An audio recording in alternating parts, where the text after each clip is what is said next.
Welcome to the 55th episode of the Logan Bartlett Show. I am your host, Logan Bartlett, and what you're going to hear on this episode is a conversation I had with Spenser Skates, co-founder and CEO of Amplitude. Amplitude was actually investment I was fortunate enough to work with when I was back at Redpoint Ventures. And so we talked through that path, us investing in the Series B, their path to going public, as well as the public markets and what it's been like since then. I think the company was valued at 8 or 9 billion at one point, now around 1.5 billion. And so what it's been like to go public and operate as a public company CEO in these markets. We go back to the early days about them finding product market fit, them differentiating versus competitors, a bunch of different stuff. Spenser has a lot of great opinions and insights on being a CEO. It's been a pleasure to work with him over the years, watch him grow and lead and build an important company in the public markets. And so we definitely have chemistry and a bunch of old stories that I think go to the amount of time that we worked together. And so I really appreciate him coming on. I think you'll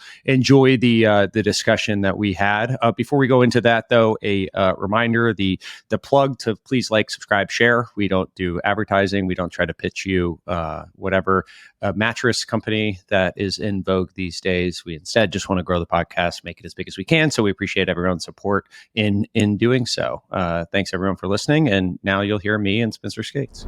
Spenser, thanks for doing this. Absolutely. It's good to see you. Skates, the co-founder and CEO of Amplitude. Amplitude now is $200 million run rate business. Yeah, we hit 230 million revenue. Yeah, we don't disclose run rate. It's one of these like public market things. Yeah, growing a lot. I think we first met you when we were in even before that. Yeah. You and Neeraj came out to visit me back when we were like 100,000 in ARR, and nothing as a company. And like 6 people or something. Yes. So we invested in the Series B when I was at Battery, and at that point you were probably like 6 million in ARR. Yeah, we were at 6. Originally, you guys got us at a good price too, because that was the 2016. The market corrected. Like SaaS, LinkedIn came off 40% in one day. LinkedIn and Tableau both. Yeah, and so you got a great deal. 85 posts off of 6 million in ARR. Yeah, those were the days, man. Yeah, and it wasn't even people were complaining about how hot stuff was back then. I know, it's hilarious. Yeah. Like that's one of the circular things of like every market seems hot, and we were paying 11 times, 12 times ARR, whatever it was at that point in time. But it's great to see you. So we've known each other for a long time, and I think you're in a small group of actual investments I've made coming on. So feel free to correct anything I say or push back on your memory on stuff. But maybe just about lead off, what does Amplitude do? How would you characterize the business today? Yeah, we're a digital analytics platform. We're a cockpit for your app or website that tells you how your customers are using it, so that you can know what features they use, where they get stuck, what they like, what keeps them coming back. It's all about helping companies drive growth through looking at product data. And so we work with companies everywhere from early stage startups to massive tech companies like the Intuits and the DoorDashes of the world, to traditional enterprises like Ford or Walmart or NBC. And I think what's happening is when we started the company, we had this thesis that the way people are going to look at and use and build products is going to fundamentally change through product data. So let's build a company that builds all the infrastructure behind it. I want to go into the founding journey because I think it's interesting in a bunch of different ways, and how you guys got to where you are. And there was obviously one business, then a pivot, then it was kind of mobile centric, right? Which we can talk about as well. But went public, in 21? Yeah, 2021, September of 2021. So how long have you been in the public markets now? That's, I guess, 6 quarters. And you were early in the recent history, maybe not in the long history of tech companies, but early in founding the IPO was probably what? So we 12 you founded? We founded the company in 2012. We were messing around and trying to figure out, and we didn't really start taking off till we launched the company in 2014. And then we grew from 0 to 1 million in that first year, and then 1 to 4.5, 4.5 to 14, and then so on all the way to we passed 100 million in ARR in 2020. and then went out public in 2021. So that's which is on the smaller scale of recent SaaS IPOs. And I remember we when I came over to Redpoint, I wasn't as current with what you guys are thinking, and I saw you file, and I was like, oh, interesting. Like I didn't expect that. What was dude, you gotta put that on you gotta put Amplitude on your resume, Logan. Listen, it got me hired here, so okay, that's good. What was the reason to go public when you did? Like, what was the motivation? The markets were for sure, 2021 hottest markets of all time, and so if you're going to do a public market transaction, that was the year to do it. So I think timing is part of it. Now, you look at companies, it's like not even clear if folks will be able to go out for a whole bunch of years. And so we definitely pushed it by being on the earlier side in a lot of ways, but no question in my mind, it was the right thing for the company. In terms of what are the advantages that it gives you as a company, I think there's a few. So the first is that you get a liquid currency for your stock where you can use that to do all sorts of transactions in the public market you wouldn't be able to. So M&A is like the very, very obvious one, particularly in our category where there will be consolidation over the long term. Having that liquid currency that let you acquire companies is a big positive and a big deal. The second thing is it increases your profile as a company. Now, I think the mistake people make on this one is they think it's like, oh yeah, all of a sudden, all your customers are going to care that you're public. Nobody, customers don't care. They care if you're going to solve their problems with your software. But what it does do is for a lot of the rest of the ecosystem, so for analysts, like when you're doing analyst relations with Gartner and Forrester, with partners, with press, it's like it raises your profile significantly because you're the one company that's public and everyone else is not. And so if you can be out there first, particularly in a competitive market, which we were in, that gives you huge sorts of advantages, and you want to kind of every single last piece of ammunition to kickstart the positive feedback loop and compound your business successfully.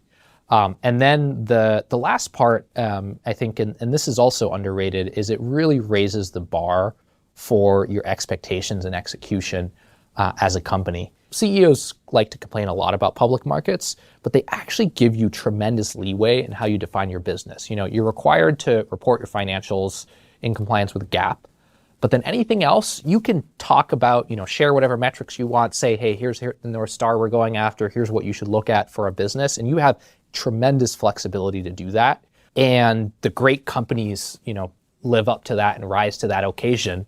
And I think public markets is kind of the next bar. It's like, when you first found the company, you got nothing. And then venture capital, it's like, you have to meet the bar for explaining what you do and providing a vision. And then public markets is just the next stage of that thing. And so it really forces everyone to up their game. It attracts a different level of talent into the organization. I mean, we've hired some great executives in the last few quarters.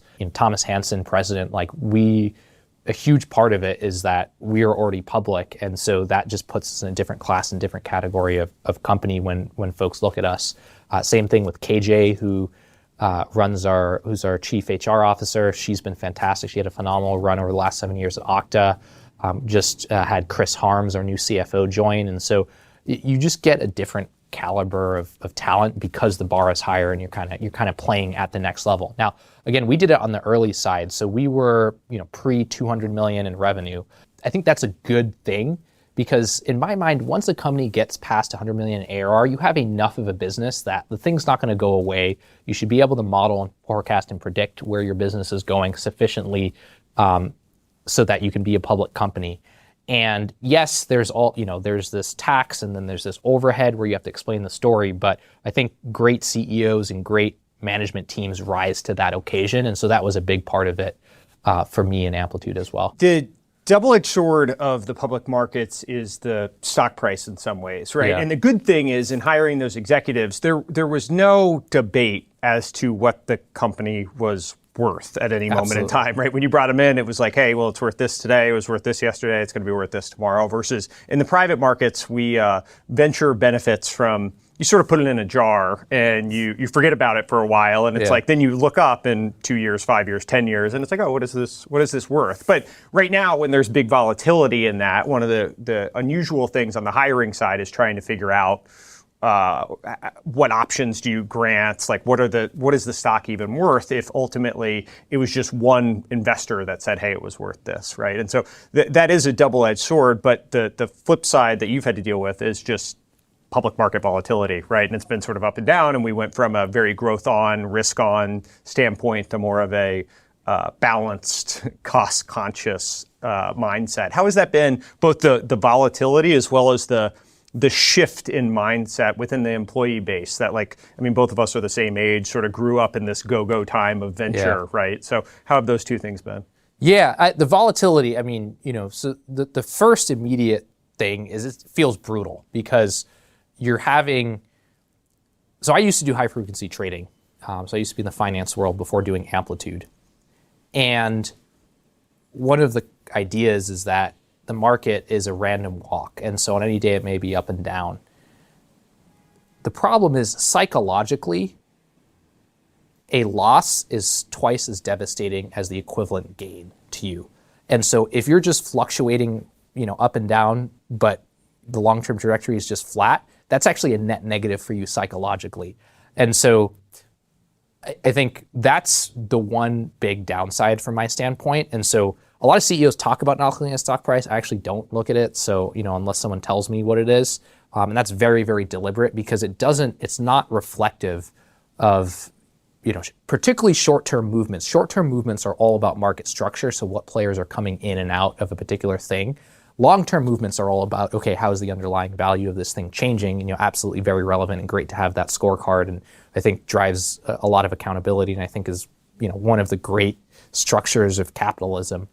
But the short-term nature of the thing is psychologically a net negative. So that's the one really big downside in my opinion. Now, the upside is that, you are going to be priced to market. There's an active market for what you do all the time. And if someone thinks it's too low and disagrees with it, they can come in and buy and make a bunch of money. And someone thinks it's too high, they can sell it or short it, or what have you. And so you get this, you get a much better continual price discovery process for what is the fair value of equity. Now, I will say one of the problems as an operator is that, like, I don't even need the thing to go up in the short term. Like, obviously, the goal is to grow the value of the equity over the long term, but in the short term, I don't even really care. I just need the thing to be stable because price stability, like, one of the reasons that you want price stability in any economy, including, your stock if you're a company, is that allows you to plan and predict, how much compensation am I going to give here? What sort of transactions should I focus on, and it allows you to run an organization because an organization can only adapt so fast to the change in the value, the price of your equity. Like, it takes time to say, okay, we're going to change how we grant stock, or we're going to run this, fundraising process, or we're going to do a share buyback or whatever. It takes time to do all this. And so the swings you have at periods like this definitely make it harder. Now, that all said, the interesting part about it is I'd still rather be public than private because when you're private, you actually don't have that price discovery. I can't tell you how many candidates I've talked to who have joined companies in 2021, quote, their 2021 equity grants that have now been slashed by like a factor of 4 or 5, especially, for a lot of these late stage growth companies, and then think that, this is what their fair comp should be. And so, I'm just like, no, like, there's no way, there's no way you're getting that now.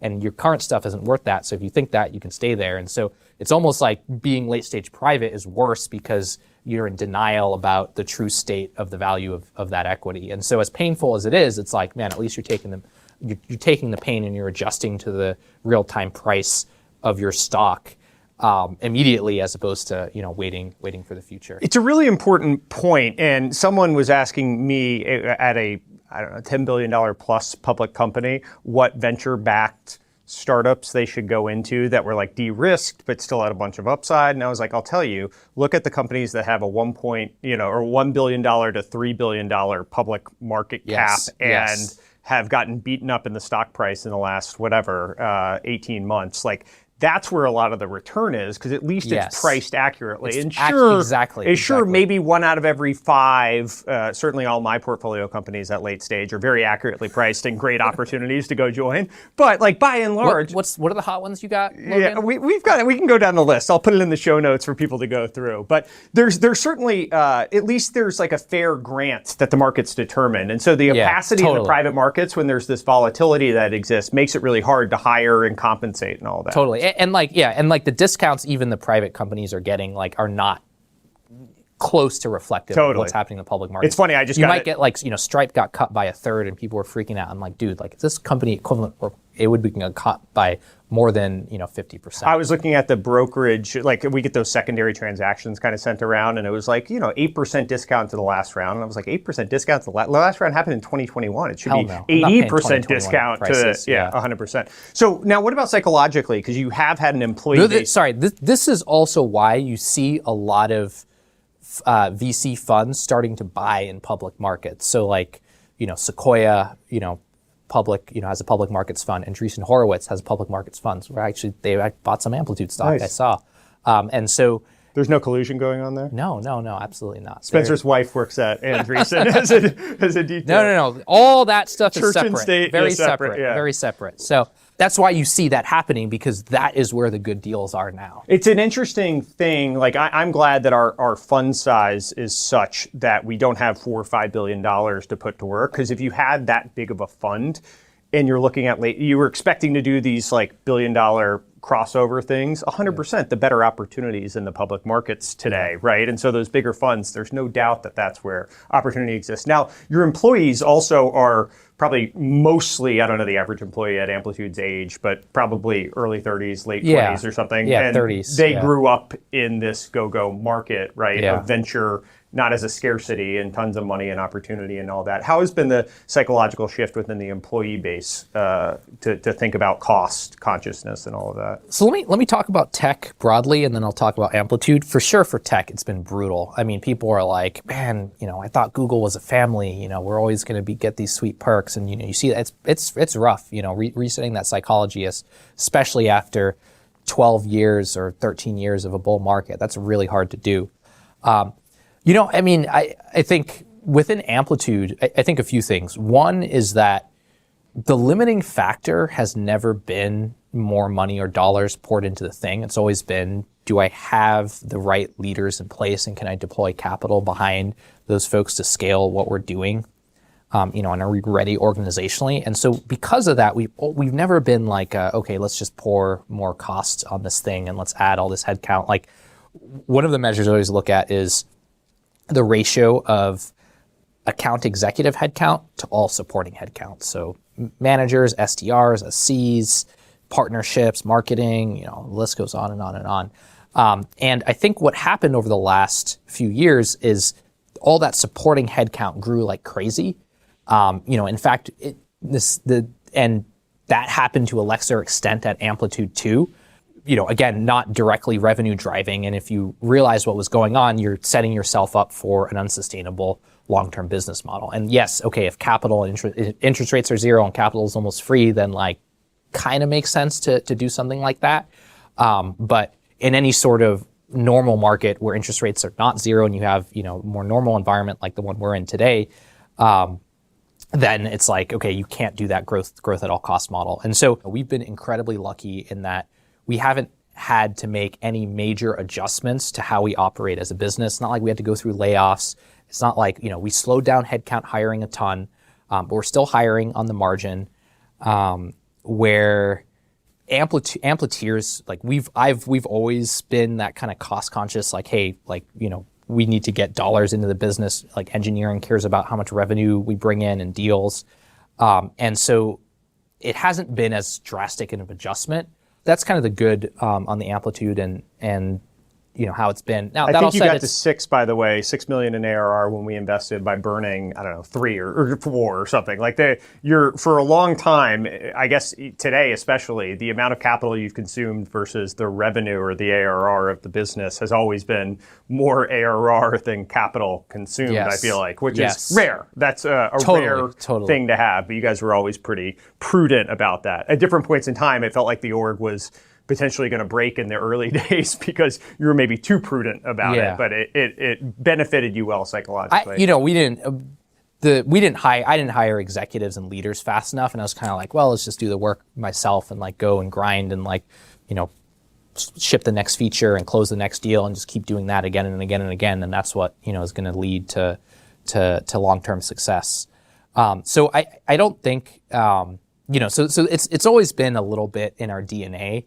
Like I think it really comes back to like I remember. So I went to MIT and I would always see these really special, incredible engineers go out into the world and build products that were just beautiful things, beautiful design, beautiful like code bases, but would hit end users and customers and not hit the mark, and they don't even care. And so I'm like, I got to do whatever I can to make sure that doesn't happen to me.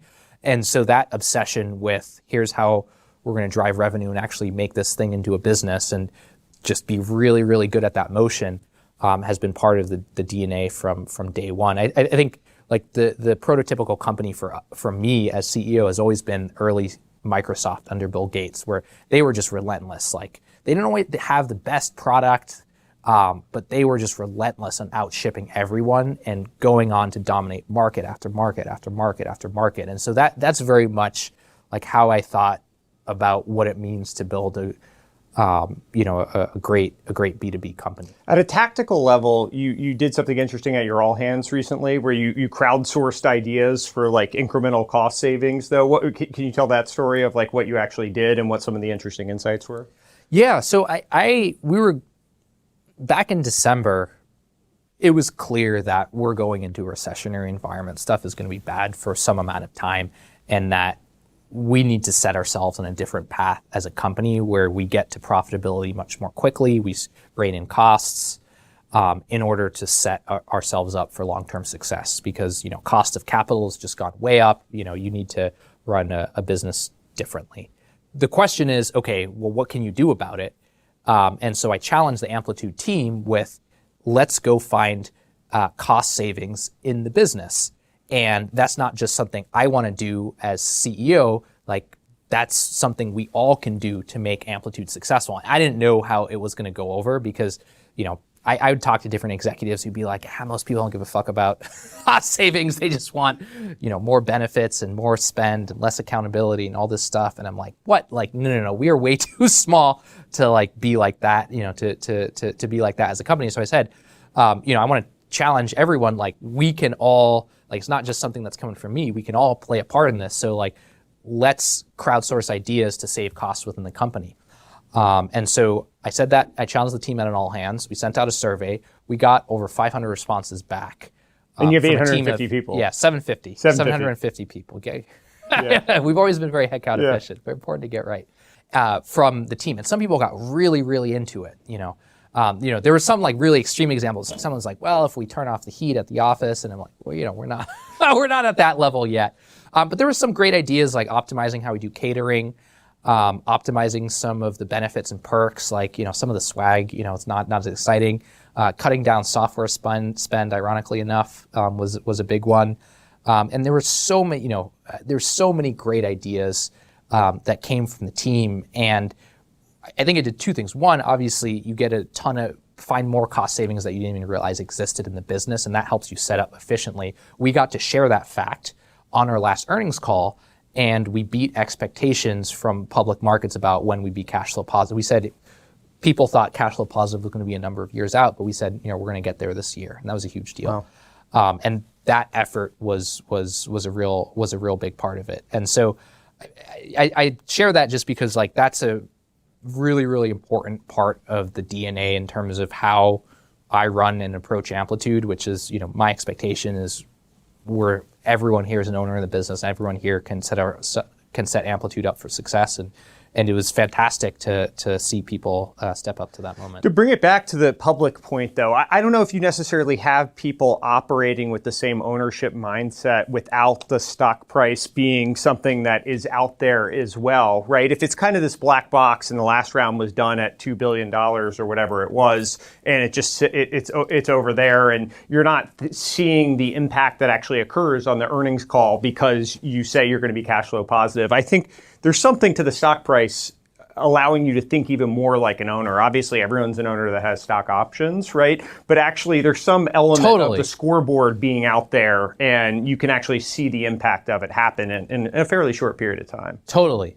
I for sure, having looked at it does take longer. You know, I'd say I actually most particularly see it with executives, where I think, you know, they see that, you know, hey, they can drive success in the business, and that correlates directly to the success and the growth and the value of the equity. It is really important at the same time to be long-term oriented about it. There are a lot of moves you can do at an organization that will make things short-term look better, whether you do bad deals on the sales side, whether you stop investing in important things that drive long-term growth but can drive short-term profitability. So there are traps with it that you have to be very conscious and careful of. But, you know, ultimately, if you get the right leaders who have the right mindset in place, then the whole setup, you know, becomes, you can drive like the direct tie between your performance and the success of the equity is so much closer. Yeah. So I want to shift gears. We got to the somewhat of, not the end, because you're still in the early stages of Amplitude's journey, but at least to the most recent point in time, which is your most recent earnings. Again, congratulations on that. But maybe we'll go back. Entrepreneurialism and how you got there. I heard you say something that I thought was interesting, that you need to be very purposeful and thoughtful about who you are and what you want to get out of life. And in terms of like making the career decision, being an entrepreneur, I know for you was something that you wanted to do because of the impact it could have. Maybe talk a little bit about that and some of the influences that actually led you to starting a company, because it wasn't that you had some insight that you had to go pursue, right? You wanted to be an entrepreneur. Yeah. So I graduated from MIT in 2010, and I was incredibly lucky at the time to have a lot of great career options. I could have gone into finance, I could have gone into big tech companies, could have gone into consulting, could have gone into starting my own company. I could have done a lot of different things, and I was very, very lucky to be in that situation. And it made me really take a step back and want to think really hard about, okay, well, I can be lots of different careers. Like, what is actually the right thing for me to do? One of the most interesting things was that I would look at people who had already graduated and see where their lives ended up a few years after.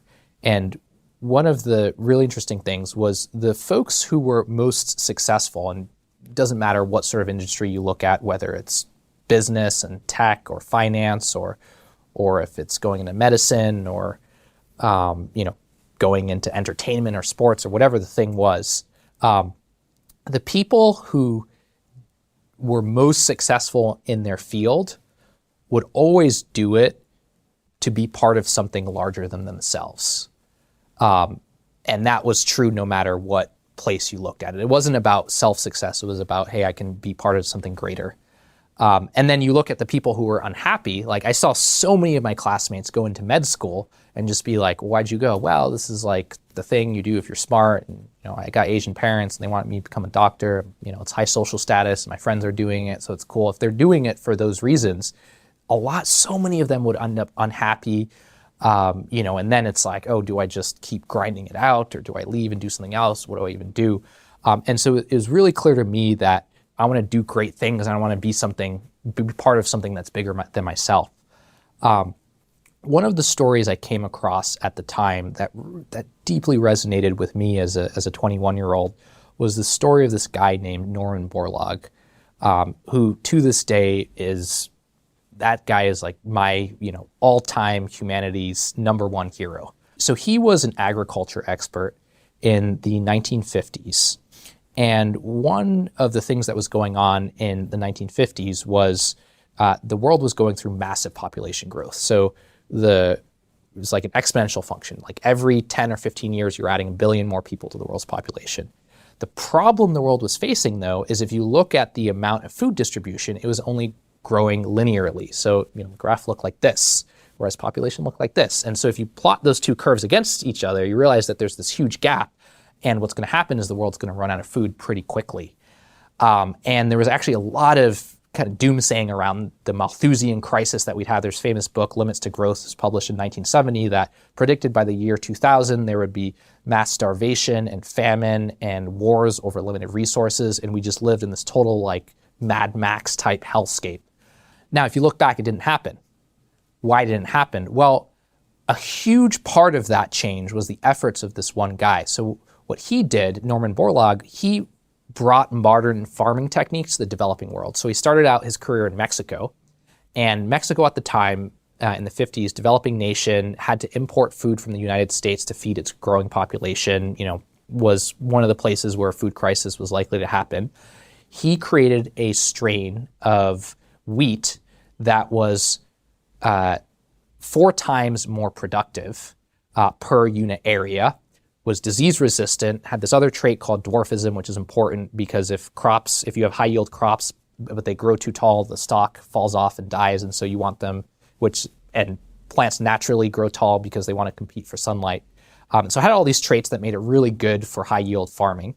And as a result, quadrupled Mexico's wheat production in the span of a few years, changed it from a food importer to a food exporter, totally solved the food problem for Mexico. A few years after that, he went to India and did the exact same thing. India was even more screwed up at the time.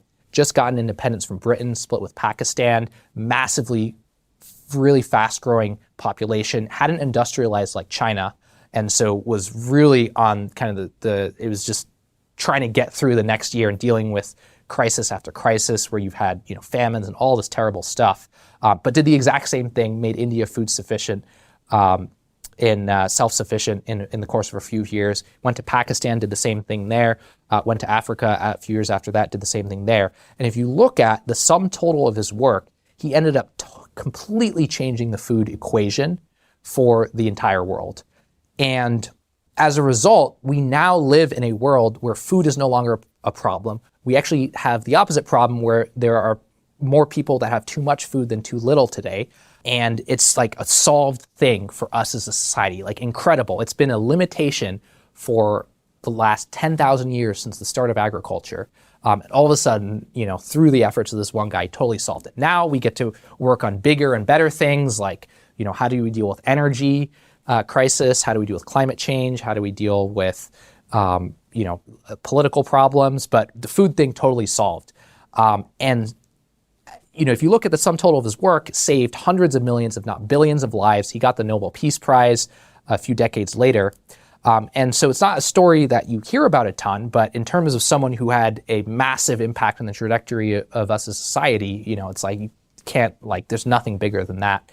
And that story made such an impression on me as a 21-year-old. I said, if I can have a fraction of the impact that guy has, then I will be happy with my life. I just want to make society better. However I can do that, sign me up. And so I looked at, what do I know how to do? Well, I know how to program. I know how to code. What's the biggest way I can make an impact with that? Well, if you start a company and it becomes big and it has this massive reach and impact on, tons of people across all of society. So I'm like, okay, let me go figure out how to do that because that's the biggest and the best way I can have impact on this world with my skill set. So I came out here a few years later, started really bad at making an impact with software in the early days, but eventually figured it out.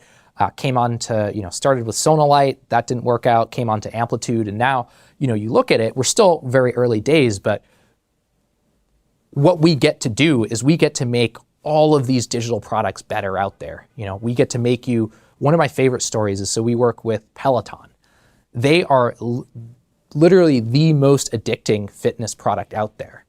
And that's a core problem with fitness products. How do you get someone to develop a habit? Because, people get motivated, their New Year's resolutions, they go, get the gym membership, but then, a few weeks later they stop going. Whereas you look at Peloton, incredible story.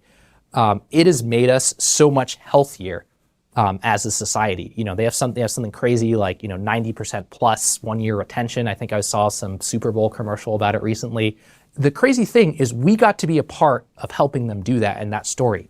one of the things that so they were an Amplitude customer from the early days. And one of the things they found out through looking at the product data was one of the best way to get people to come back and do workouts was to have a social experience while doing a workout. So if you get to work out with a friend, or if your instructor calls you out by name. And so they found that out through Amplitude. And so what they did was they created a bunch more features that helped you do that in other ways. So you can high five people while riding, or they created leaderboards so you can compete with your friends asynchronously. And that's made their product more addicting and sticky and great. And so as a result, we now have this thing that helps us be more fit as a society. That's what I want to do with Amplitude, which is like, how do we impact the world's products? How do we make them better? How do we let them help people achieve what they want to achieve, whether it's better fitness or nutrition or advice or their finances or healthcare or whatever else. I'm reminded of the early days with the Calm story, right, as well with Peloton, which I'll let you tell. But I guess just fundamentally, the shift, and I'll use my words and you correct me if I'm wrong, but it used to be cohorting and analysis of user behavior was mostly based on time, right? That was a big unit that people tracked. And so it's, hey, Logan logged into the Peloton app. Let's track what he does from there, right? And Spenser also logged in at the same time. And so let's track what each of them did. Well, our behavior of what we do in the app is actually far more indicative of how the app's been built. And so it doesn't really matter if Spenser did it 2 days ago or 2 days from now. If we're both doing that social feature within Peloton, then that's probably telling you some unique insight that you're able to discern because of your behavioral cohorting that you're able to do, right? Totally. So this is the promise of product data.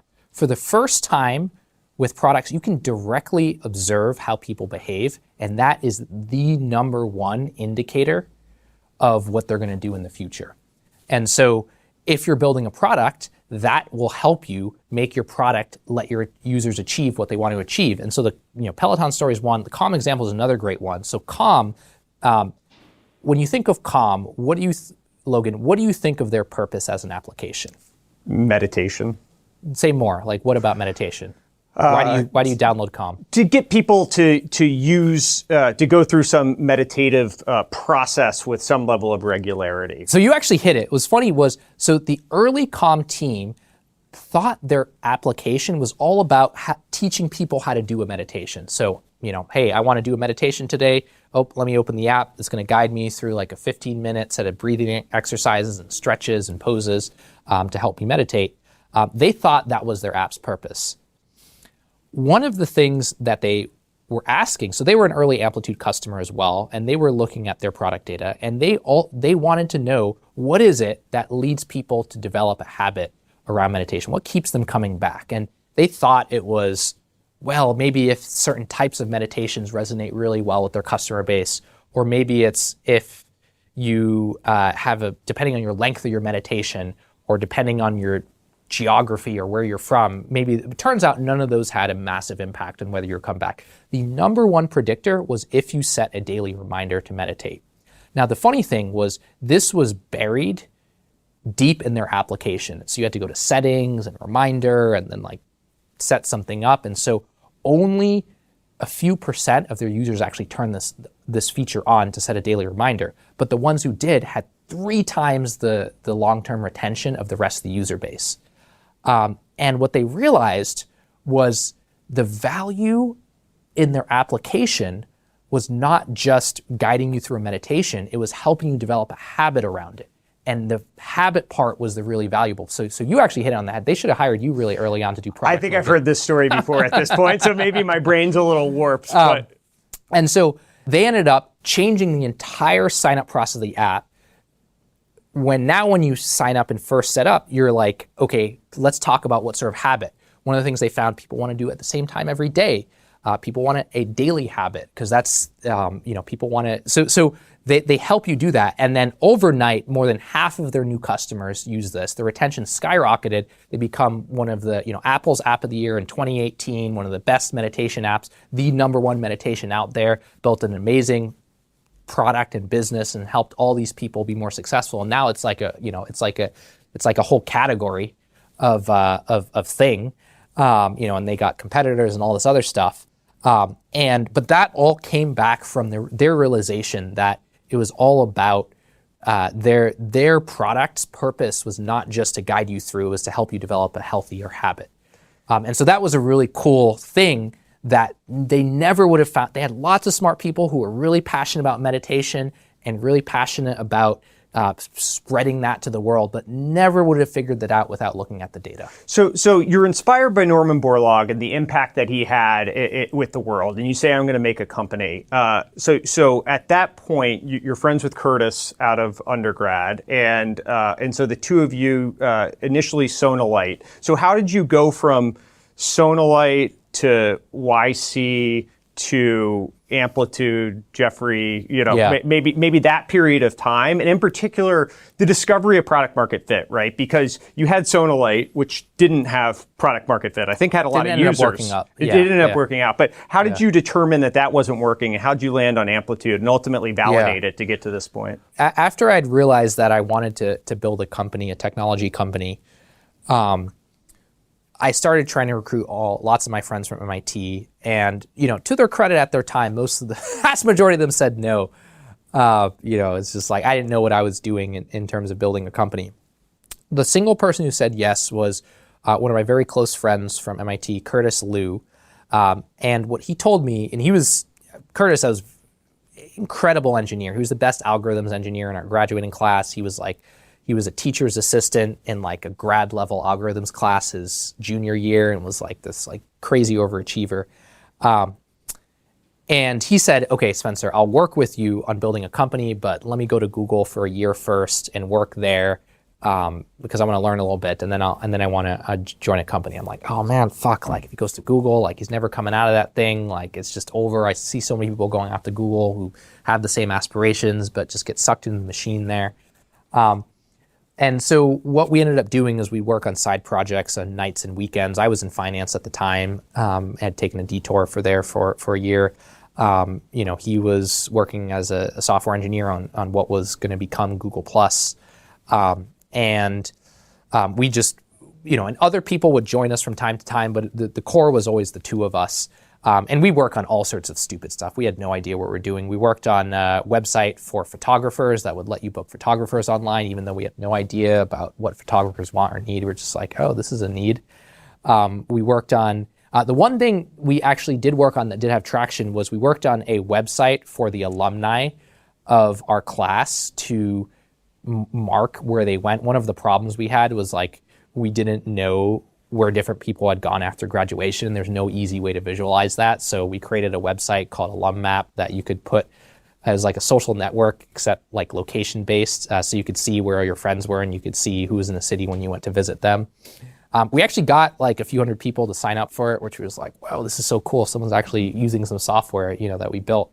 Anyway, so eventually I ended up, after 9 months in high frequency trading, I ended up leaving that job, moving to California to move in with Curtis and just live on his apartment floor until he left his job at Google.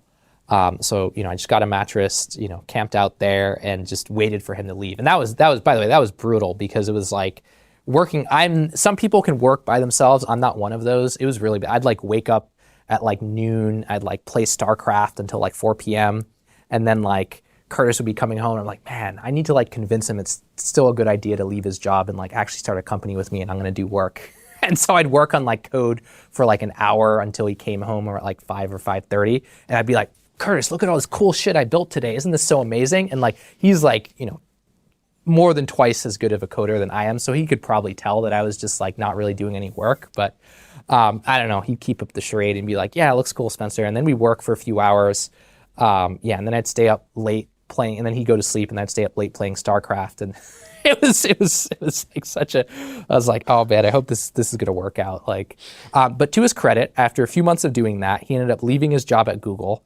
And then when him and I it was so motivating to just be with someone else that you're partnering with. We ended up throwing out everything we had worked on previously. We were like, okay, like what do we think is actually at the boundary of technology that's interesting, and that has the potential for success. And again, we're just like two 22-year-olds, just out of college, don't really know anything about the real world. So One of the interesting pieces of technology at the time was voice recognition. This was actually before Siri had come out. And our thing was like, hey, we need to build a voice recognition app for phones that you can talk to and it talks back to you.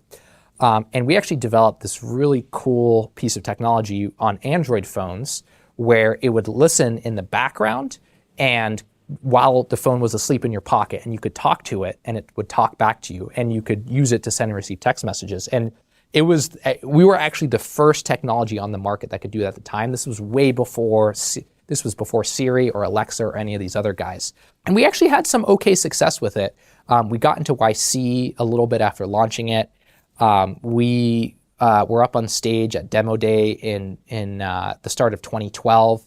We actually got the most press out of any app because I had this really slick demo where I'd have my phone and I'd like put it in my jacket pocket and I'd have a conversation with it and I'd be like, I'm living in the future. This is so cool. And everyone was like, whoa, like really cool demo. So a few things happened.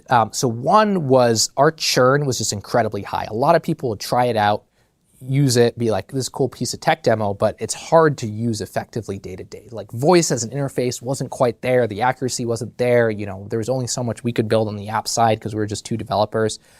And so we wanted to know what was it that led, just like the Calm story, just like the Peloton story, what was it that led to people coming back in the app? How much did the voice recognition accuracy matter? How much did other factors matter? Like what could we tease out of that so we could improve the product market fit? So we ended up spending half our time building our own analytics database. We were like typical hubristic engineers, like, oh, we'll just build a tool that lets us get it out. We actually came out with lots of great insights around it. Like voice recognition accuracy turns out matters a lot. If you have an accurate first match when you first use the app, you're twice as likely to retain long term as if you didn't. And so it was like, okay, cool. So if we get 1% improvement on the voice recognition accuracy, then they'll translate to 1% improvement on retention. What it made us realize is the technology is just not there yet. One of the interesting things, though, as we took those data points and shared them with other companies were like, holy smokes, how'd you build this? Like, we really want this data and we really want this insight. So many other startups in our batch asked for the same thing. And so when it came time to shut down Sonalight, we realized there might be potential in this idea. And so that was June of 2012. And we decided, okay, let's go whole hog on this data analytics thing. And then the validation cycle you went through, like you knew anecdotally from the YC cohort of people you were talking to, as well as intuitively for what you had done, that there was something there, but you didn't actually build product right away. So how did you go about validating that, like, this is actually something that should be built and what you should build to commercially make this available? Yeah, so we were two engineers at the time, and our tendency was to build product as the first order thing, because like that's how you knew how to do it. We don't know how to like talk to customers or ask them for money. User research and We did a little bit of user research, but it was pretty minimal. Like it was like, oh, just hire someone to do it, or I don't know what happens on that. And I realized that was one of our top mistakes with Sonalights. We weren't active users of our own product. We didn't spend a lot of time with our customers. We didn't really grok who they were. And so I said, let me flip that now that I'm starting something new. Before I even build anything, we're going to go talk to 30 different potential customers and see if people actually have a need for this thing. So we didn't build anything. We just went to talk to 30 different companies at the time.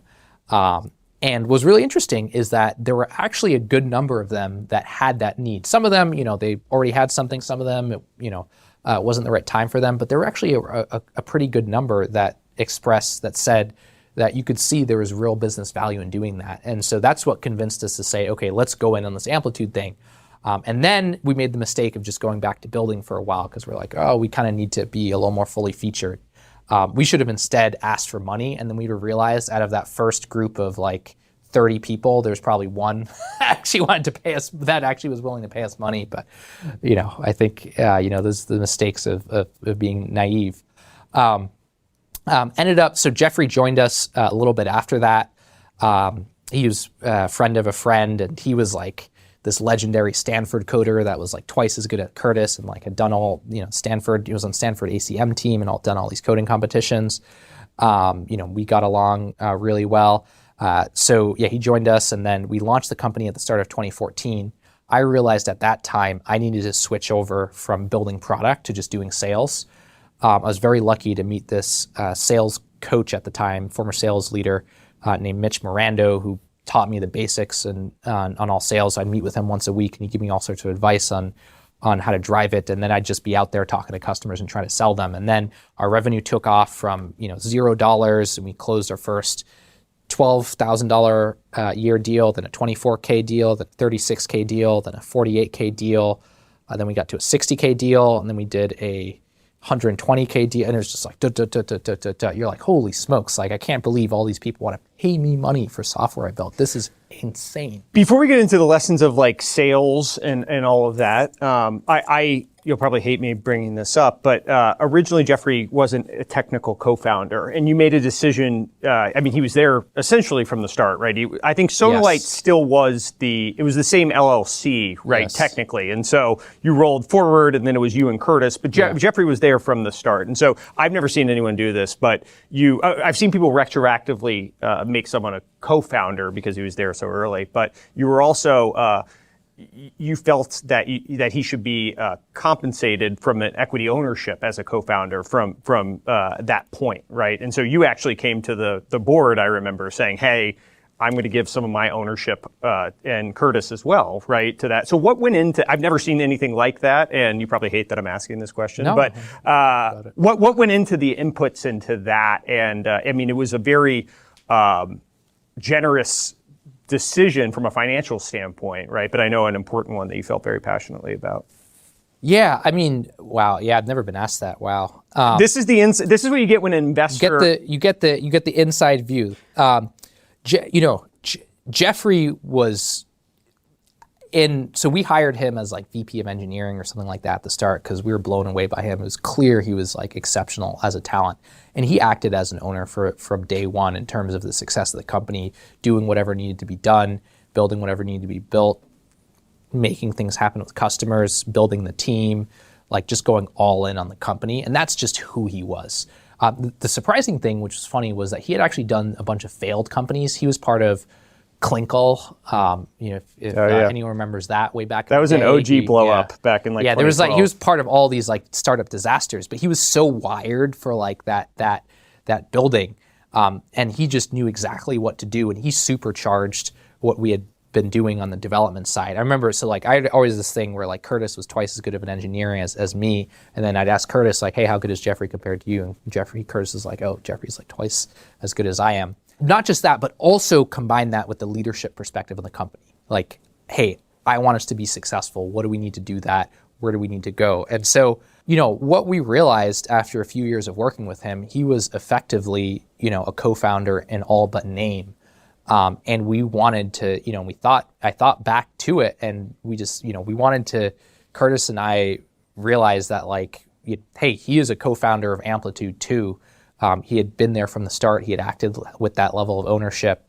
He had that level of impact on the trajectory of the company. It would not be Amplitude without him. And so, we thought, hey, what would be if we were to go back in time and redo the whole equity set? We had obviously been generous when he came on, but it was still in the context of an employee, not a founder. What would the equity look like? And we realized that, actually a huge portion of my shares and Curtis's shares would actually be his shares. And so we ended up deciding, I think what commonly happens with a lot of companies at that point is like, the company's actually worth something. You got millions of dollars at stake. Everyone, talk to lawyers like, oh, you got to protect yourself and, make sure this money stays safe and get a prenup and all this other shit. And it's like, but like that, Curtis and I never did it to like maximize our financial outcomes. For me, it was all about having the most impact on the world. For Curtis, it was all about the journey of learning how to build a business. And, regardless of that, this was the right thing to do for Jeffrey. And so we ended up constructing a grant where we took a portion of our existing equity and gave it to him, as well as, made him a co-founder officially and everything else. And so, and that was, and that was totally the right thing to do. I wish we had done it earlier in a lot of respects. So to this day, that's how we work, is like all three of us are still here at the company. We're thinking about how do we shape it into its long-term trajectory in the right way, and that's had a massive impact. And it was the right thing to do. It was amazing. I remember the board, the investors, when you proposed it, everyone was like, "Huh, interesting." And we're like trying to think through the negative implications. We're like, we've never been asked that before. This is an interesting thing. The joke that I'd always have with Curtis and Jeffrey about it when we told the board is like, in the financial world, people are so used to stabbing each other in the back to pick up a few more pennies off the ground.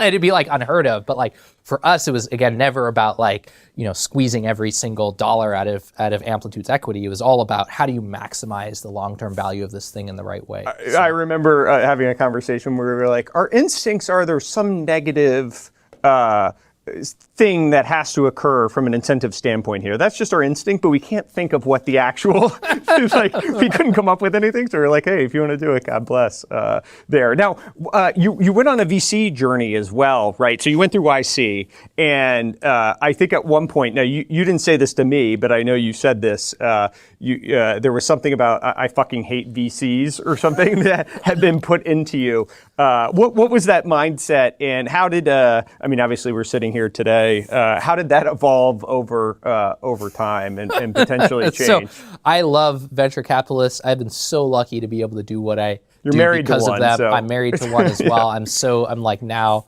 in so embedded in the tribe that it's like, it's like I love. I think early on, raising our seed round for Amplitude was brutal. Rightfully so. I didn't know what the fuck I was doing. Like, we didn't have any traction at the time. There was a competitor that was, saying the same words and, I don't know, 20x the size? Yeah. There were tons. There were tons. There was Localytics. There was Kissmetrics. There's Flurry. There was Mixpanel. There was Appsolar. There was I can go down the whole list of them. And we didn't have any real traction. We had some insights about the market, this whole digital product and the journey and getting deep on that. And, these insights that we talked about with Peloton and Calm. But it was basically, hey, me and Curtis are, great MIT programmers, and, we won Battle Code twice, and all of that. Like and so I ended up trying to raise a seed round for Amplitude without any real traction, and that was the first really, really hard moment in the startup journey because, this is like when you're really getting real feedback. You're like, man, your thing sucks. Like, no.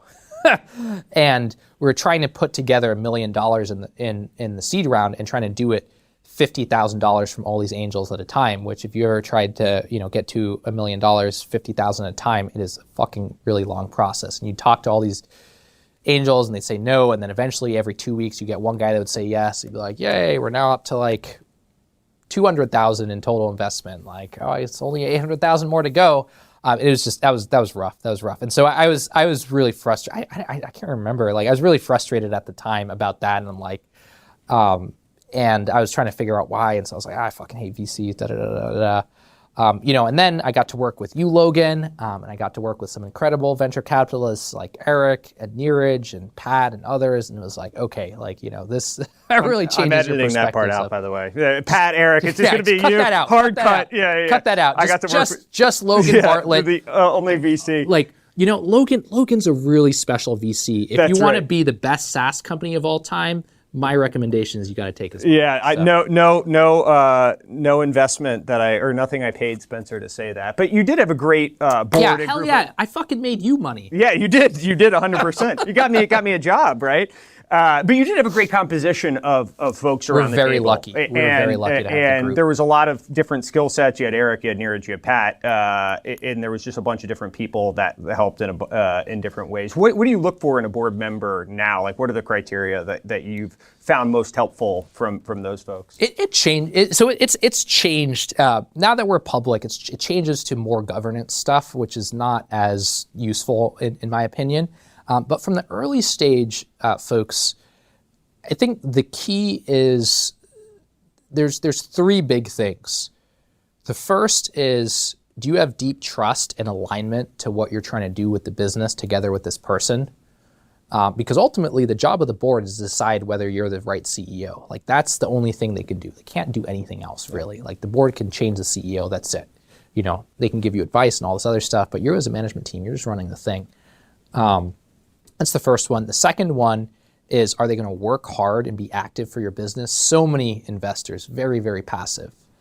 And then, that's like 95% of investors. It's like, I remember hearing from one of my friends, who's also a VC, was like complaining about, this company I just invested in, they want to talk to me once a month. And it's like, what are you talking about, dude? Like, that's the point of the thing, of this model of funding. And then the last one is like, are they conscious of what they know and what they don't know? Particularly for ex-operators, this is more difficult because they forget they're not the ones running the company anymore. And so their job is to provide the advice, but you got to set the direction. Particularly if they've been successful as ex-operators, right? Because there's one path and journey that they saw and it worked out. And who knows if that was actually the right North Star or just circumstances around them. Right? Yeah, and this is what makes the transition from operator, like this is what, if you look at the Andreessen Horowitz model, like I got to give a lot of credit to Mark and Ben for developing it. And it's also not all the operators have been able to make that transition successfully. Because it's hard. It's really, really hard, to not be the one that gets to make the impact and drive and make the final call at the end of the day. Versus me, my entire career has been no one listening to me, right? I just give advice and I'm like, Spencer, you take it or not? One of the things that always impressed me, Logan, was just how deep you were on SaaS models and like seeing around the corner on sales capacity and all this other stuff. And so I just, nice of you to say. I feel like people have caught up to some of those things that I feel like all the... Well, now it's like, you can read this on blogs, on lines. Productized all that stuff is, totally, right? Totally. I've been commoditized into a podcast host, I guess. But one of the other interesting things I think is I've seen you through the journey have different levels of success in hiring, right? And I think maybe you said founding CEOs suck at hiring or something. We're very bad at building organizations. What do you think that is? What have you learned over the course of mistakes you've made and success you've had? And what advice would you give about that for other CEOs? Yeah, so let me take a step back. There's two models for venture scale companies in terms of CEOs. One is to go with the founder CEO and one is to go with the hired in CEO. And they have very, very sharp set of trade-offs. And it used to be very in vogue that you'd almost always replace the CEO. Yep. I mean, that's what happened at Google, that's what happened at Apple. That's what Cisco back in the day. Cisco, every single, that used to be the model.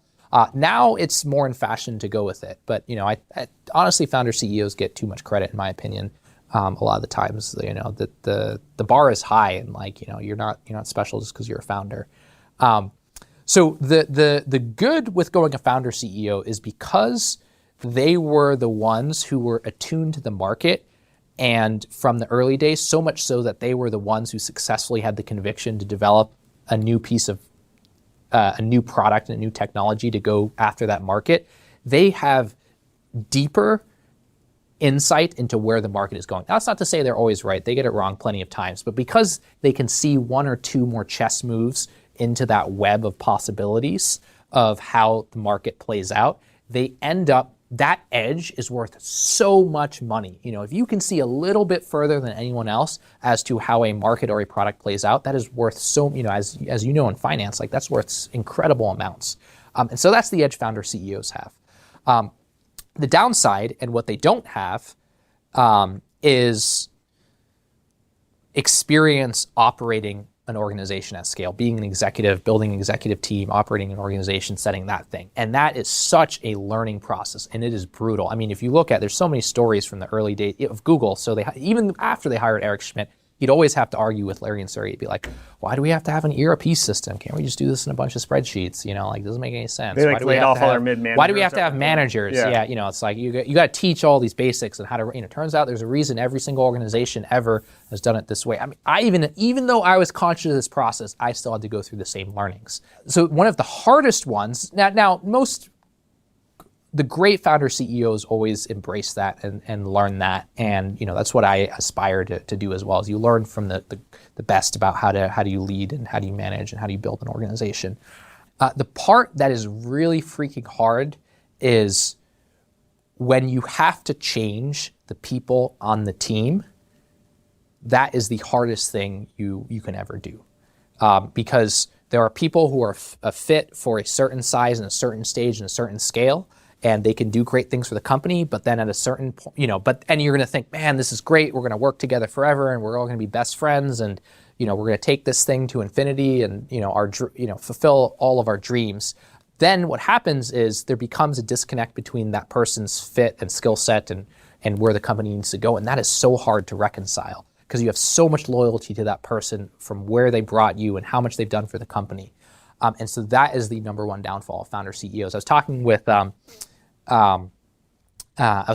another public company CEO who has mentored lots of great founder CEOs, and he said that was the number one reason why founder CEOs burn out after about a decade. If you look at most cases, by the time you get to 10 years later, even on very successful companies, the founder CEO will leave. And I've seen it happen again and again and again in the SaaS world.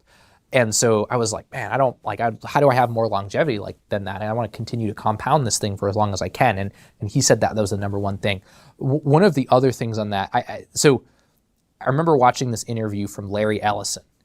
And, as you probably know, Larry's not a particularly sentimental guy, very ruthless. He was asked what was the hardest thing he had to do. And he said changing out his team when he got to 100 million in revenue, because he had so much loyalty to all those people for where they had gotten Oracle, but he knew that he needed a different set of people as they went to the next stage. And so that's the hardest by far. And I've suffered from that mistake, so many times, and it remains the hardest part of the journey. It's particularly hard when it's not yet broken, but it's going to break. It's going to break, yes. And you see, foreseeing that is your job. That's your job as a CEO, to foresee where that's going to go and then get in front of it and make the changes and the improvements to the org you need to make. But it's so hard to How are you actually conscious of that, though? How do you try to see around? It's an interesting insight, and maybe the answer is, hey, when you first have instinct around the change needs to be made, just do it, right? And your gut's going to be the right one, even if it's sentimental and painful to do so. But are there any things going back in time that you would have done differently now that you know this? For sure, I would have gone through some of those changes in Amplitude's organization earlier, no question in my mind. I'm always feel like I'm a year late on a bunch of those. Part of that though is you even know that's going to happen, and that still happens anyway. And so I think a few things. One, I think this is where great coaches and advisors and mentors can be a huge help. So talking to CEOs who are a little bit ahead of you, or talking to getting advice from great board members who have perspective on this can help.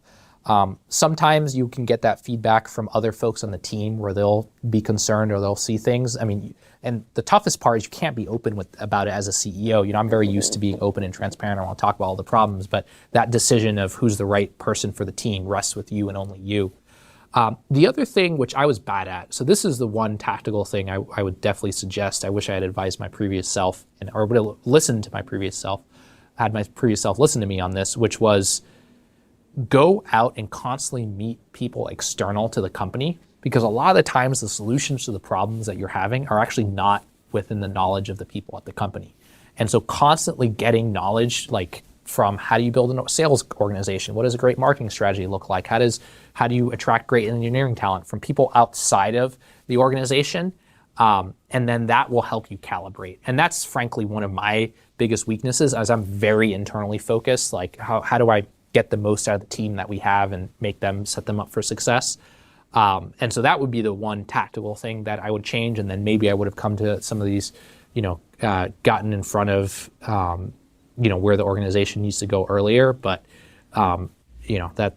sometimes that just is what it is. So. What about empowering and delegating the team now? So I know you've, I forget if this is still the case, but you've never actually seen an office before you've moved into this. Is that actually true, or am I misremembering? It's true. Yeah. I didn't actually visit our last few offices before seeing them. I kind of delegated. One of these things, I don't know. I think in retrospect, our current office needs some work, but that I probably should have gotten. We didn't have the right group of people on that thing at the time, but a lot of founders, particularly founder CEOs, they get too much success, too much credit, and too much blame for success and failure of their thing. And so that feeds their egos. And so they get interested in playing the role and like the acting the part of CEO versus actually being it. Like, what is actually being it? Well, like building the org and, shipping product and closing customers. Like, that's the thing. Shipping product and closing customers. Those are the things that will move you forward as a technology company. Whereas all this other stuff, like talking to reporters or like go visiting and making a cool office space for you, it's like whatever. Like, that just does not impact company trajectory. And so part of one of my things on that was that, like, hey, I'm not going to spend time going to visit office spaces. I'm going to get a bunch of people who are reasonable at it and like go figure it out. And we'll get. Now, definitely you can make mistakes on that as a result, but like, again, is that going to be the thing that moves the business forward? I think philosophically, one of the things that I saw, or that I was most impressed with just observing your journey as an outsider, is you were so, you're very technical by nature, right? And you were came in as a developer originally, but then you were also so fascinated by sales and treating it like there were systems to be learned in the same way that you have a architecture that you're building the product around, like you have an architecture that you're building the sales around, right? And so, and I also think in the early days, talking to people on the sales team, you also built a culture of sales being a first-class citizen, which is often not the case with technical founders, right? It's like, why do they get paid so much? Why do we give them incentive comp when we don't give engineers incentive comp, and all these different things? But I think you came from a principle of like, hey, this is a solved problem. Let me study the art and the science of this solved problem and figure it out. What were some of the less intuitive things of learning sales, and how did you approach it with such a, beginner's mindset, and actually that there was so much to learn about the methodologies? So the first thing is that you have to recognize its importance to the business. It's like, if you build great product and you sell great product, the business will be successful. A lot else can go wrong in how you market or do finance or whatever. But if you build great product and sell great product, the whole thing will go. And that's that's true since the beginning of B2B companies. And so I knew as a developer how I can build a great product, but I had no appreciation for how to sell great product. And I had seen, like I said earlier, I'd seen so many great product people and great engineers not end up having success because they didn't have an appreciation for the sales. And I'm like, okay, whatever I do, I want to make sure I avoid that. So that was the first order thing, is just recognizing the importance of it. Then learning it was a trial by fire. I think first, so many mistakes. I thought sales was, you go to a customer, you do a demo, you ask for money. That's the thing. It could not be further from how you approach it. It's all about finding the right opportunities and understanding them. And then from there, you can show how what you do matches someone's needs.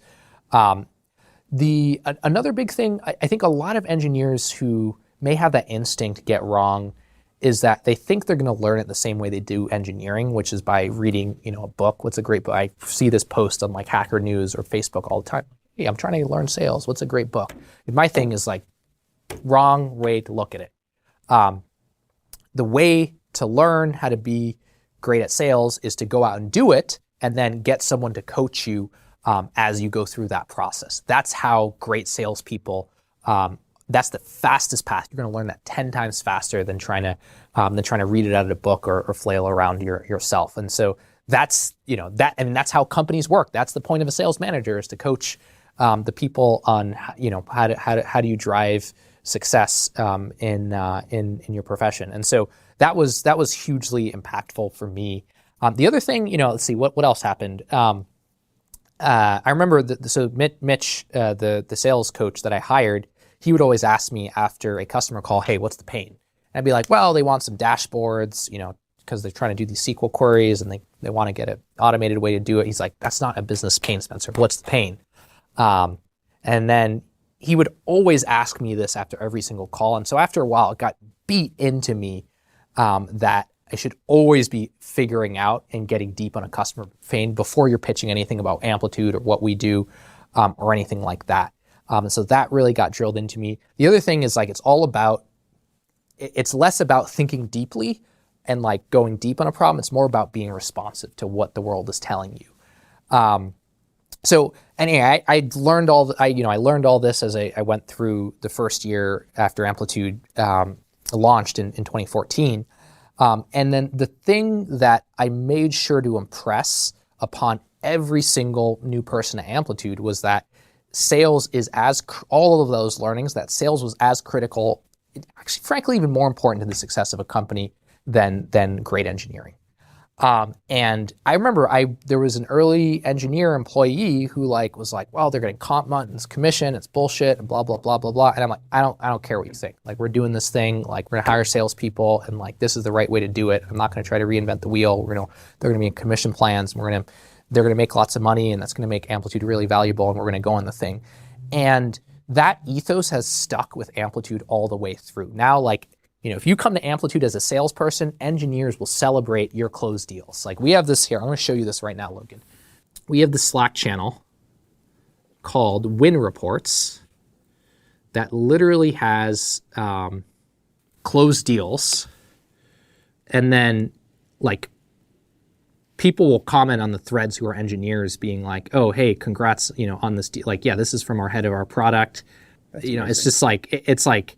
And it's engineers actually chiming in. It's engineers sales, who built the features. It's not just sales or marketing folks or folks on go-to-market. And so it's always been a culture within Amplitude where it's like, and that was actually, in retrospect, that was actually kind of important for analytics, where it's not so much about building the beautiful feature, but it's about out-shipping and building more features and more utility than anyone else. And so that in close interlock between sales and engineering, where you have engineers celebrate closed deals. Yeah, they want the company to be successful. That is what makes them successful. I remember Jeffrey told me at Sumo Logic, I shouldn't call him out, but Sumo Logic, the engineers were just on a different floor, and he literally never talked to any of the salespeople in the year that he worked there.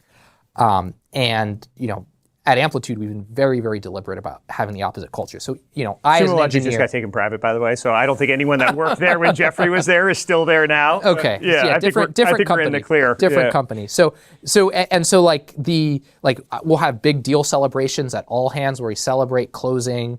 We closed Fandom in Q4, and that was a huge deal when we had a bunch of the engineers and product people carry the salespeople on that deal in on a throne in front of the company, and then I crowned them, knighted them and gave them a bunch of cool titles to celebrate the fact that they had closed this amazing deal. Incredible. And so that's always been part of the culture at Amplitude, and I think it's always been the culture of great B2B companies. It's one of the things that I've never heard engineers checking Salesforce to see where deals are progressing and all of that until I heard that at Amplitude, that they cared to that level, that they were actually watching the deals actually in Salesforce. The one of the last ones I want to hit you with is I know another topic that you actually did want to reinvent the wheel on was exercise windows, and it's something that you were very passionate about, and I think we were investors at the time. Yes, you guys were investors. And so maybe I think we did it before you guys invested. Okay. So you guys had to put up with it once you came on. I think you had to approve it. There was it was so funny. Neeraj, every single board meeting, Neeraj would be like, hey, this is really non-standard. Can you guys look into this? And I'd have to go through my same fucking spiel about why this was the right thing to do and all of that. So explain exercise windows and explain how it's been set up. To some extent, we might need to start with equity compensation, Hewlett-Packard and all that. But same way. So I give a lot of credit to Hewlett-Packard for making it a standard in Silicon Valley to give equity ownership in companies. That's very, very uncommon. You look across industries generally. But the fact with especially early stage technology startups, it's about let everyone have it. And they did it not because they thought it was the right business thing, but because that's who they were and what they believed in. They want everyone to have an upside in the company's success. And now, especially with early stage technology companies where the risk is huge, having that, hey, if we get to this shared dream together, we can all be a part of it. That's a really special thing. So let's talk about options and exercise windows. So traditionally, instead of granting shares outright or RSUs, restricted stock units outright, early stage companies will grant options. And the reason is because options, when you grant them, they're not taxable by the IRS because you're granting them at what's considered the strike price of I get at this whole thing, but an option is the right to buy the share at a certain price, and the price that you give is also the current price of the company. So you're giving an instrument to someone that has zero intrinsic value at the time it's granted, and so it's not a taxable event. Which is an important IRS. thing, by the way, because a lot of these options go to zero. And so you don't want people taking on these tax liabilities, right? Totally, or paying out taxes. Yeah, paying out taxes on something that doesn't end up, right? Because if the equity in a company, if it goes bankrupt or doesn't work out or, doesn't have enough money to pay back the common shares, then you're going to have to pay taxes on something that has no value. And so it's really important to be able to grant equity in a way that is not taxable for the very early stages of the company. And so that's why options exist. Okay, now we're at options. Okay, so options is the right to buy a share of a company at a certain price. And typically the idea is you grant them when the company's not worth much and then the company appreciates a ton. And so the right to buy has a lot of intrinsic value. That's that delta between when you got it and what the company is worth now. And that's what gives everyone some massive upside in the company. Okay, why is that all an issue? Because of the construct of an option. So there's two types of options, what's called incentive stock options and non-incentive stock, like ENSOs. ENSOs and ISOs. ENSOs and ISOs. So ISOs have a bunch of benefits, and you typically want to grant ISOs to employees because they have a bunch of tax benefits in terms of how you exercise and use them. Whereas if you're giving options to someone who's not working at the company, typically those are going to be ENSOs. Here is the rub. Because ISOs have a bunch of tax benefits, the IRS wants to restrict them to people who are only currently working at a company. And so what ends up happening is employees get this grant of ISOs when they first join a company. The problem is that if they ever leave that company or get fired, what will happen is they're actually not allowed to continue holding onto those options because they're ISOs past 90 days after they leave the company. And so they have two choices. They can either exercise the option, so pay a whole bunch of money to buy the stock at the price that was said, which is often tens or hundreds of thousands of dollars, which especially as an early employee at a lot of these companies, people are just not going to have this cash. And has this huge risk where you're spending hundreds of thousands of dollars, something that might be worth zero. Or they can let them expire after those 90 days, in which case all the equity that you vested and built up will be worthless. It goes back. It's not only that it's worthless, but it goes back to the company, right? It goes back to the company. Yeah, it goes back to the company, so the employee no longer has it. Now, when I saw this, I was like, "What? Why is it structured like this?" And so, I got explained the tax reasons, and then a bunch of investors also said, "Well, it's actually a great way for the company to reclaim equity." And I'm like, this makes zero sense to me. If you gave someone cash compensation and they earned that cash compensation and they left the company, you wouldn't decide to claw that cat. People would fucking riot. You would get in trouble with all sorts of parts of the government. There's no way that would ever happen. But because, equity is this ephemeral thing that people don't really understand, companies end up pulling a fast one on early employees. And so I thought that was super fucked. And philosophically, the mindset behind it is, hey, they're not here anymore. They're not adding value anymore. Yeah, but they added value. That's the point of vesting. They added value for the time they were at the company. These grants vest over 4 years. So it's not like you get all that for just joining the company. You have to wait 4 years. But if you wait 4 years, you put in the time and the work, and all of a sudden, all the equity you put in the company disappears. It's like, what the fuck? Equity is a huge and a very important part of compensation of these early companies. And so I thought that was super messed up.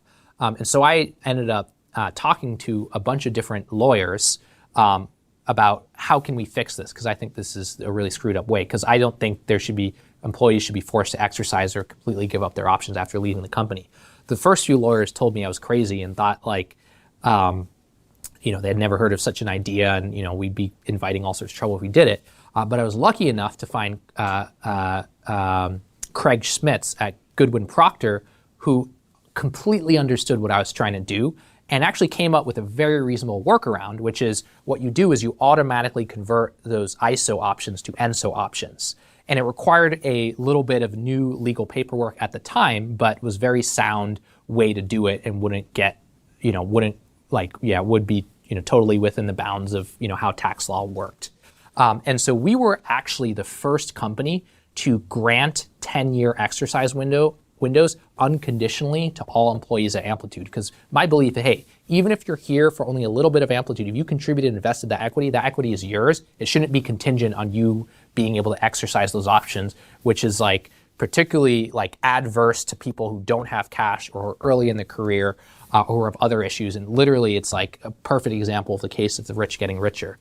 And now that was a little controversial at the time. I was very lucky, Eric Vishri on our board supported it. Neeraj was more mixed, but we managed to keep him on the right side of that. And that was a huge attractor of talent explaining that whole thing, because people had the vast majority of people who join these early stage startups, they have no idea how this equity worked. And so just by being able to explain that to them and show that we had done this, it was a big deal that they understand their equity was theirs and we weren't going to do something shady to take it away. And what's really, really cool about that is that I wrote a whole blog post about this. It's now much more of a standard among companies these days, early stage companies, to do that. And so, and we weren't the only ones to innovate on this. There was tons of others, like Sam Altman pushed for this, and there's a whole bunch, like Quora did a version of this for certain employees. But the benefit then is not just the window of time. Well, it is the window of time that it gives people the opportunity to come up with the money instead of being constrained into this 90-day period. But then also, maybe the company goes public, and you can pay, like at the point in time, you can convert it and pay taxes and be done with it, right? Maybe the company gets acquired, and at the point in time, you can you can wait. You don't have to outlay the cash, and you can just hold on to them if you don't have the cash and wait for the shares to actually be worth anything. So you have 10 years to do it as opposed to 90 days a year. So huge, huge, huge deal. It's a fascinating thing. It's very employee friendly. And one of the things I remember when you were going through was, were you actually going to get the credit for, because it's so nuanced, right? We're you have talking to explain it. I mean, I had to explain ISOs, options and then ISOs and then 90 days. Because a lot of employees don't even understand like shares, right? Totally. And options in general. And now we're in tax code land. But it sounds like you were able to communicate it, and it's been a really nice benefit, not just as a social good for the people that have both been a part, but also as a retention tool, and I'm sure a recruiting tool. So many people that have contributed to the success of Amplitude have been able to benefit for it, and so I don't regret for a second, making sure that those people can get value out of their equity, and then, at the same time, like now that it's becoming more of a standard in tech, like that is really cool. Yeah. So.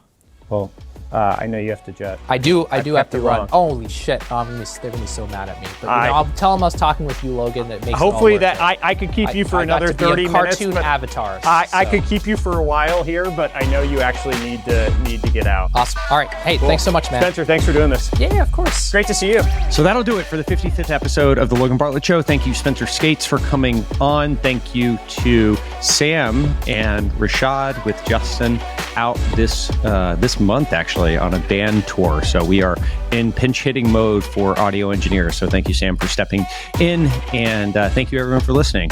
Always a pleasure to get time together with Spenser. So hopefully you enjoyed that discussion.